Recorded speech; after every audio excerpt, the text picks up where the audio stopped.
Hey there, Internet. We're trying something a bit different. I've moved out of my clothes closet and am now sitting on this comfy chair. I think it's a bit better situation. Anyway, I wanted to make one of these posts because I realized I hadn't made one in a while. I don't really have anything I particularly want to talk about, but I thought I'd just spitball some ideas around. There was something I did want to talk about a bit. I talked earlier in one of my previous videos about how I think a large part of my social anxiety stems from the fact that I am afraid of what people are going to be thinking about me and how they perceive me. And hi, cat, kitty. And just I'm afraid of how I'm going to come across to people. Like if I tell someone, oh, my favorite movie is The Adventures of Robin Hood, which it is because it's a great movie, I'm afraid that they're going to judge me for that. They're going to be like, well, she watches old movies? How weird. What a weirdo. But I really need to own up to that. That is a big part of my social anxiety, I'm fairly convinced. And once I need to gain the moral courage in order to be able to stand up for my beliefs. And that is a very hard thing to do. But I need to stop being afraid that I might hurt someone's feelings. If I believe something to be true, I should own up to that, because otherwise I'm not being truthful with people. But there's another part of my social anxiety that isn't connected to that, and I think it's something that I need to work on a lot, and I'm not really sure how. And it's just the getting anxious around people in general. One example that would be good is the grocery store. I have the hardest time with grocery stores when they're busy. Like if it's 5 o'clock and everyone's got out of work, I just have a heck of a time in grocery stores. Like if I'm in there and I'm trying to navigate my cart and I'm trying to get my stuff and there are people moving all around me, there's all this hustle and bustle, I get really, really overwhelmed. And part of it, the only way I can really think to describe it is if you've got 5 people sitting all around you asking you questions that you don't know the answers to, and they will not stop asking you these questions, and you just feel overwhelmed, you don't know what to do. It's really the only way I can think to describe it, or anything that feels similar. And it doesn't really play that much into how people think of me, because, like, when I'm at a grocery store, I'm at a grocery store. It doesn't really matter what people are going to think about me. Oh, excuse me. I'm not worried. Like, I'm not really concerned with, oh, what will that person think of me when I'm not ever going to see them ever again. But it's just, the hustle and bustle makes it excruciating for me, and that's extremely frustrating. Like, I remember my high school graduation was one of the worst experiences I've ever had. I was surrounded by people I didn't particularly know, didn't particularly like. Everyone was talking to everyone else. I was literally touching the people next to me because the chairs were too close together, and beach balls were flying around, confetti was flying around. I had a couple beach balls hit me in the head.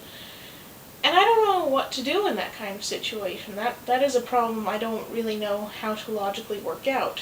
Because with the being afraid of judgment thing, I can work that out. I'm becoming much better at expressing my views. I've become a lot more unapologetic about my opinions. But the thing with just being surrounded by strange people, it still just gives me inexplicable anxiety, and I don't know what to really do about it. I just want to cover my ears with my hands and crawl under a rock and hide until the other people have gone. Like, I've described it in the past as feeling like a squirrel trapped in a paper bag. And just this kind of anxiety, I don't know how to cope with it because it doesn't really seem related. And I think this video might end up being a little bit longer than my others, but something I also noticed is when I was at the store, sorry, let me back up.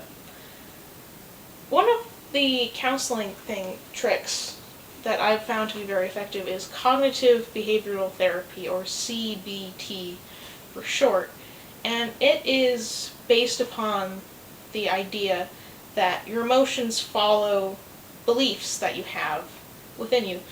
I think I've talked about it a bit before. And the way that you're supposed to work with cognitive behavior therapy is if when you have false beliefs, like, oh, I'm not worth anything, or, oh, I'm such a failure, what you're supposed to do is you're supposed to argue with yourself and be like, well, where do those beliefs come from? Like, are those beliefs true? And I think I've become pretty good at this, but I think the problem is sometimes I feel I'm overzealous. Like when I was at the grocery store, I was with my brother, and while we were moving around and I was feeling very anxious and upset, I started thinking really, really catty thoughts toward him. Like I was just, why did he bring me here? Couldn't he have gone on his own? He is an adult. He is just a complete jerk. And it's just, and part of my brain was like, well, that's obviously not true. You shouldn't say that kind of thing about your brother. And so, trying to combat it, it didn't quite work, because I was going, yeah, that's not true. You shouldn't say that about your brother. And then I was starting to feel bad, because I was thinking bad things about my brother, and that kind of guilt about the fact that I was having those thoughts in the first place, I'm not really sure how to handle. We haven't really talked about it in cognitive behavioral therapy. It's just, I feel guilty for being bad to begin with. And yeah, I'm trying to correct it, but I still feel bad that I'm just being a jerk to begin with. And I'm not entirely sure how to approach that. Anyway, this video has been kind of meandering, but basically the takeaway message is there are still parts of social anxiety that are not really tied to this thing that I don't know how to handle, and also part of trying to treat with cognitive behavioral therapy is making me antagonistic toward myself, and I'm not sure how to deal with that. Anyway, thank you again for watching my videos. I hope you're finding these helpful, or at least you can find someone to relate to in them. But that's all the thoughts I have for today. Thanks for watching.